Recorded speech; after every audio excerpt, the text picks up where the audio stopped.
Hello there. I'm Mrs. Kenney, and we're getting together for another LPI art lesson. And I thought it'd be a fun idea, since spring is only a couple weeks away, that we do a painting of a dragonfly. Dragonfly coming through the air. Here's one example, and here's the other. You can either do it on a diagonal or horizontally, vertically in the same space.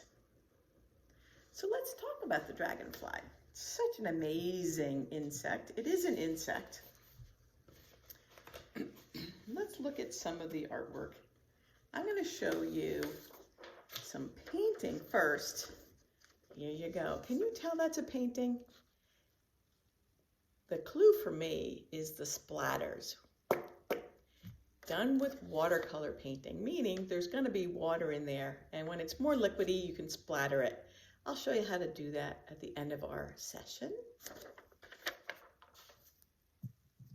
Or this one, which people would call a loose watercolor style, meaning it's not, all the lines are not put on. Can you see, like, you can't see the line at the bottom of his wing? But it gives you the impression of a dragonfly. You definitely know that is a dragonfly. Or you can put your watercolor painting of a dragonfly in a setting with some beautiful fresh flowers in a scene. That is a watercolor painting. Or you can have more of a stylized dragonfly with a long body. Before we get started, let's go ahead and talk about supplies. Yes, we are going to be using watercolor paints, so hopefully you have a tray of watercolors, and of course, you've got to apply it with a paintbrush. We're going to start drawing, so we have the layout with a pencil and an eraser, and then we're going to go over those lines in a thin Sharpie. It's good that it's a permanent marker because we are going to be applying water and we don't want the marker to bleed on anything. So a thin Sharpie is the way to go. If you don't have a thin Sharpie, just a black pen will work out just fine. And we'll be using a smaller piece of paper, white paper. If you have something thicker, that's better because we are applying water to it. But if you don't have it, no big deal.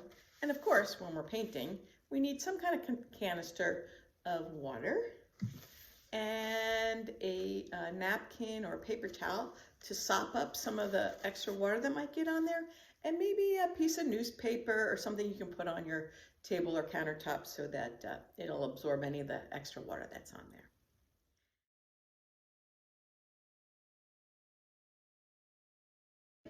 Let's talk more about the dragonfly. I'm going to show you some drawings or illustrations of dragonflies.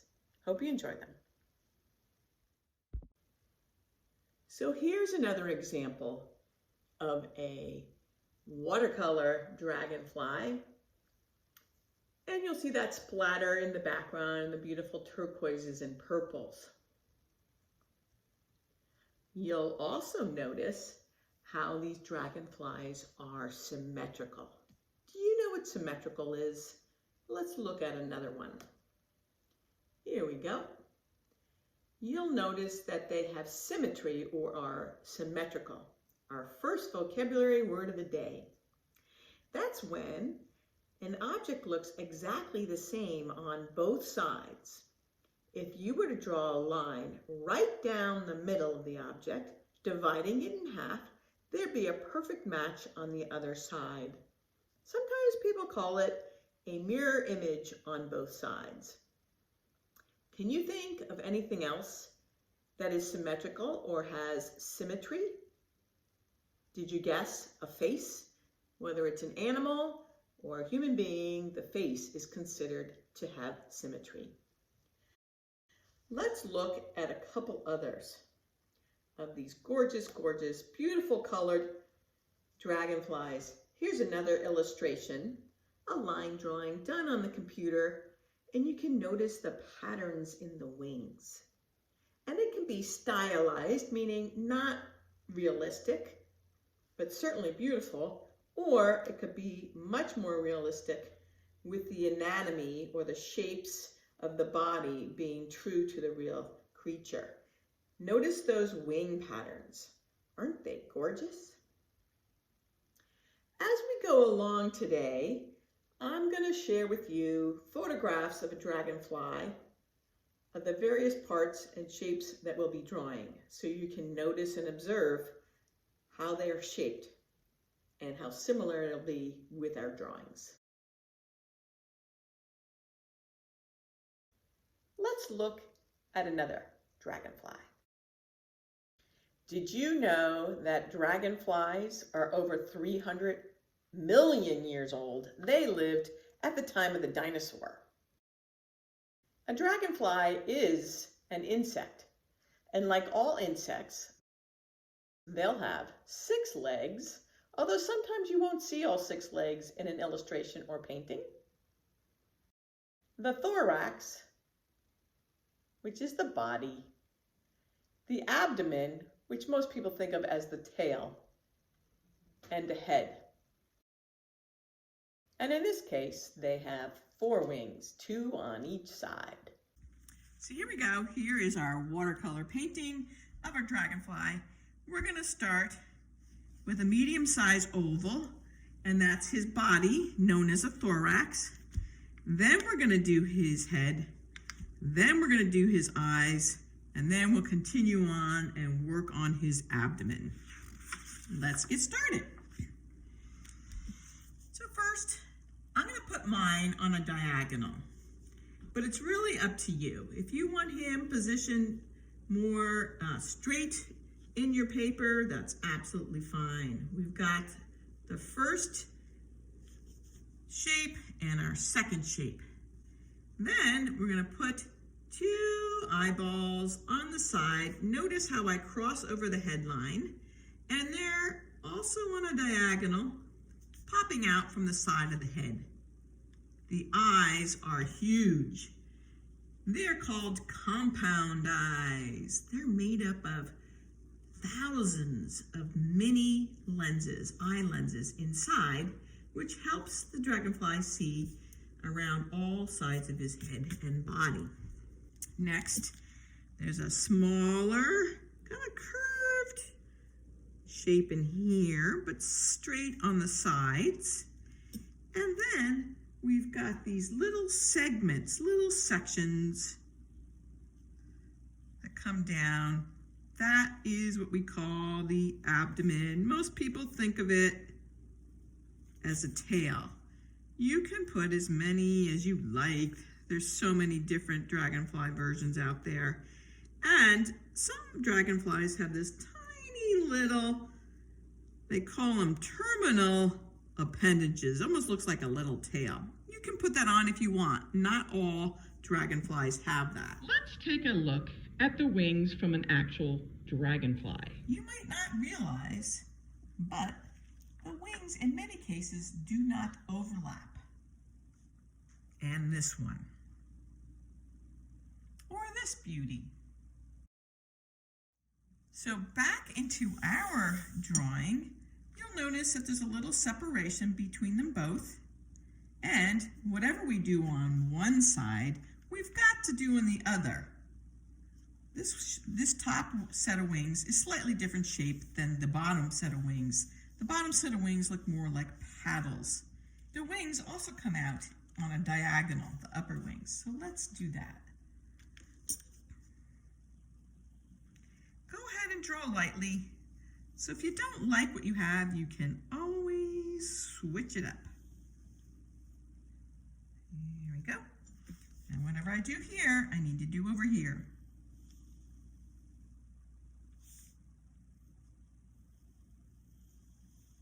I think it needs to come more like that.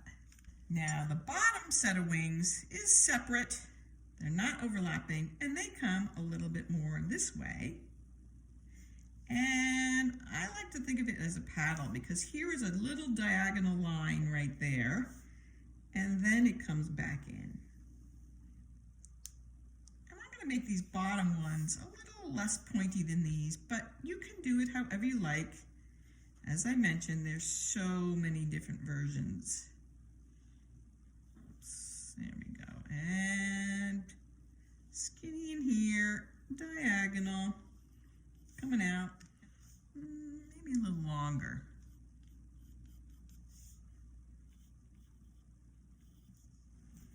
All right, basic shape. Now remember, it's an insect. And how many legs do insects have? Let's go look at some photographs of insects. Notice and observe. The 6 legs, 3 on each side, are jointed, meaning they have joints and they bend just like you and I have bends in our knees and our arms. And if you look real carefully, you'll notice they have little hairs on their legs, or points. That's so that they can stick to whatever they're landing on, and they use them as defense.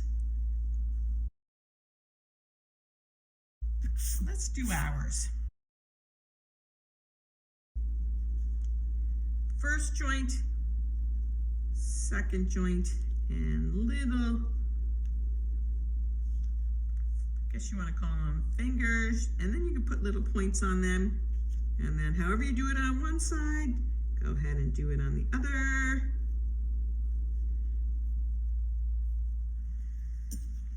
And I'm only going to show 4 legs. The legs number 5 and 6 are actually under his belly. I'd like this one to be a little bit more curved. There we go. Go ahead and pause and draw those legs in. So let's look at some pictures of those dragonfly wings. Look at those patterns in there. They almost look like veins, and they're very, very detailed.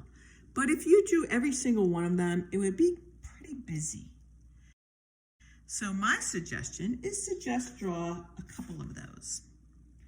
Just a couple as they follow each other out. And of course, because our item is symmetrical, what you do on one side, we're going to do on the other. So there seems to be a strong vein on the top.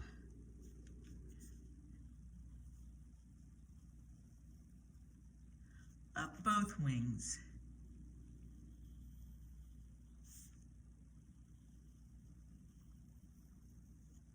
And then some dragonflies have like a little pattern in here. This is where you can design your own, whatever you like.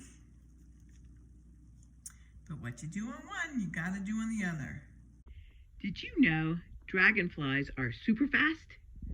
They can fly up to 30 miles an hour, and they can fly both forward and backward. Often, many dragonflies have a section up here, and this entire section is black. Let's look at a couple examples of those black dots on wings.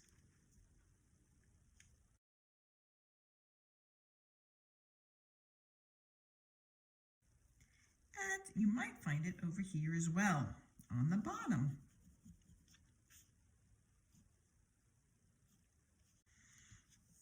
And from there, you just put some little flowy, I'm going to call them veins, wherever you think it might look good. Just don't go crazy. And I'm going to put a little pattern in here as well. They might have extra color in segments. What I do here, I'm going to try my best to copy on the other side. Do your best. That's all anyone can ever ask. Let's see, I'll go all the way down. There we go. And maybe I'll put one more pattern in here.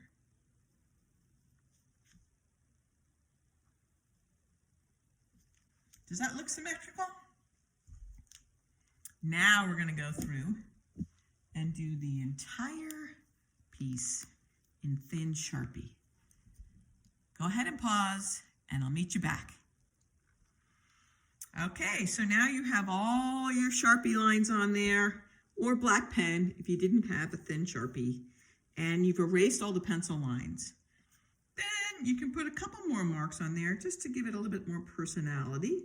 And you could find these different kinds of marks on various dragonflies. Here we go. We put some like dividing lines on the abdomen, there. Now we're ready for painting. First thing you got to do, dip that brush in the water. And I'm going to start with the body first. Dragonflies can be any number of colors. Let's look at my examples again. Here's one. Here's the other. And let's go ahead and look at some photographs. As I had mentioned, dragonflies can be so many different colors. You can decide what you'd like. Maybe it's gold. Maybe it's red. The most common is orange.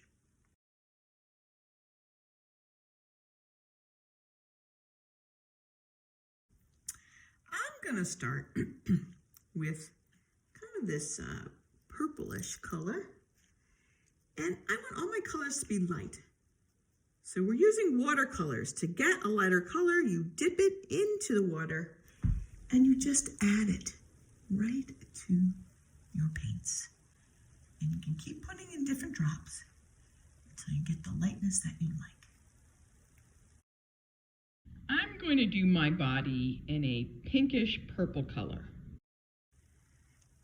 You can also make it lighter right on the paper by adding water. At that time, I'm going to go around the wings so I can see my wing color. Did you know that wings are transparent? Our next vocabulary word, transparent. Transparent is when light completely passes through something and you can see clearly through it.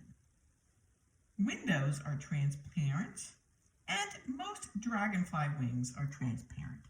Not all, but most. Here's some examples of transparent dragonfly wings. Also, their wings can be iridescent.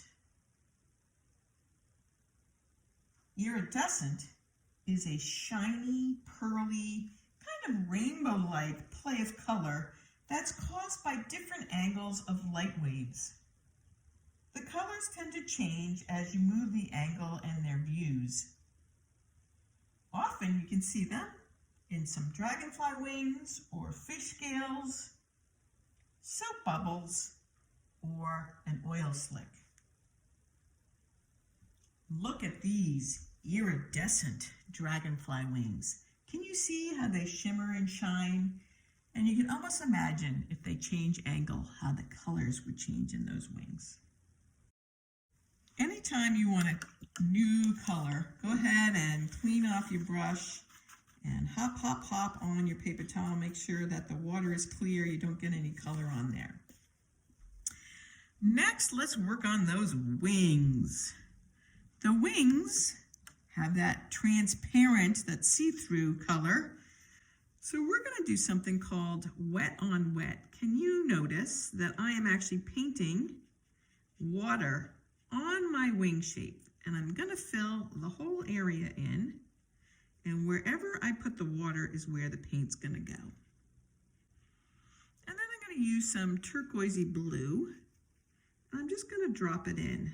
Whoops. There we go. And I'm going to hop.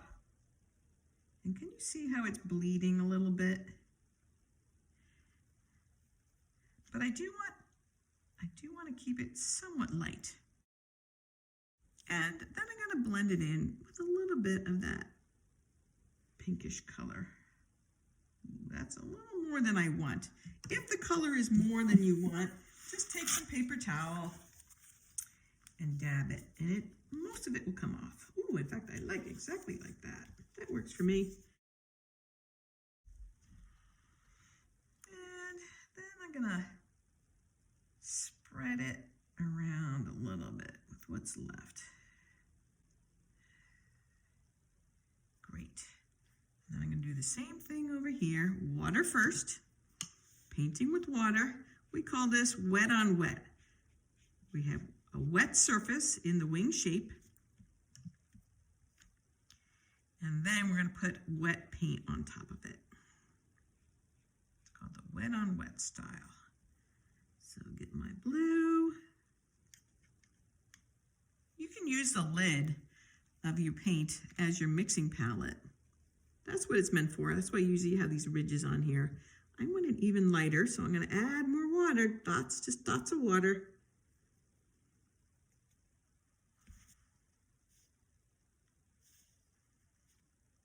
And some of that kind of purple lavender color, blending it in.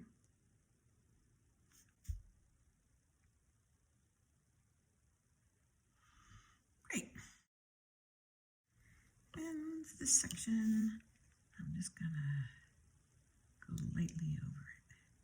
So I give the appearance of it being transparent, see-through. But I do want to leave that row empty. This is my choice. You can do it however you like. See how I'm just lifting up the paint in places I don't want it?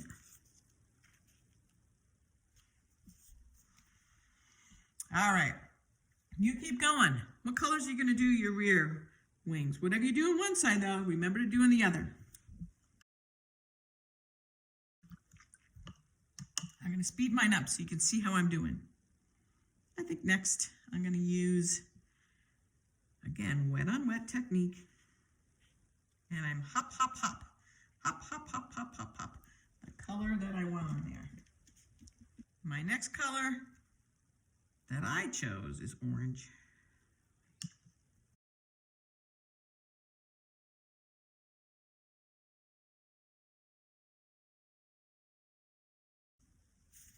I'm coming in and I'm gonna just fill in just a little poke in those little spaces. It's still a little wet, so it's bleeding, but I like how it's bleeding out. It's bleeding out. And I'm gonna make these different, but it's a little bright still, so I'm gonna go back in and just paint with water. If you don't like it, you can kind of sop it up a little bit with the paintbrush. You see that? I just brushed along there. It was too dark for me, and then I'm wiping it off.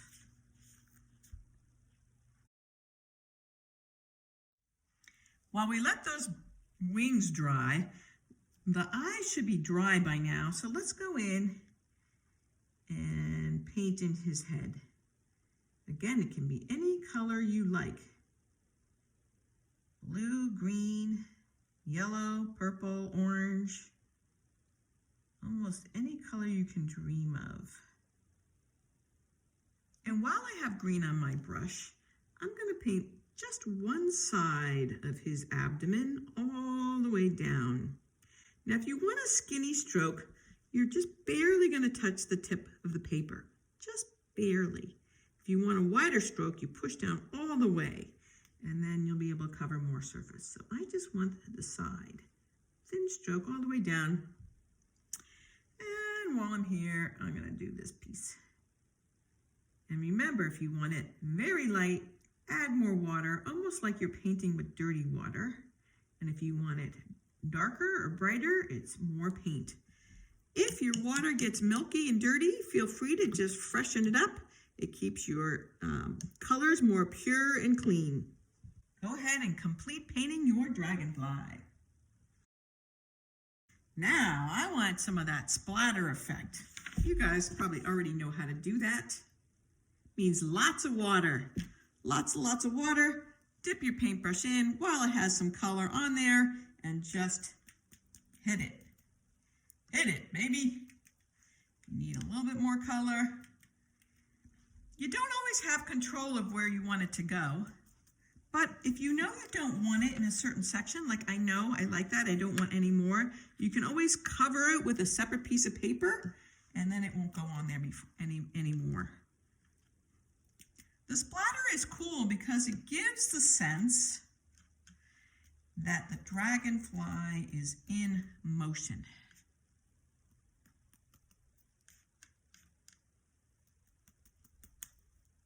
If it's not coming off your paintbrush, it means there's not enough paint. I'm ready for some green over here. See, you don't always know where it's going to go, but that's kind of the cool part. I'm just going to use my cool colors, my pink, pinkish purple, blue, and green for this. Don't go crazy though, because then it's going to distract from your actual artwork. You just keep moving it around. Some people like to use a paintbrush too. I mean, a toothbrush. That's not my thing. There we go. All set. How did your dragonfly come out? You like it? There's my guys. He's flying through the air. Did you make it look more realistic or more fantasy looking?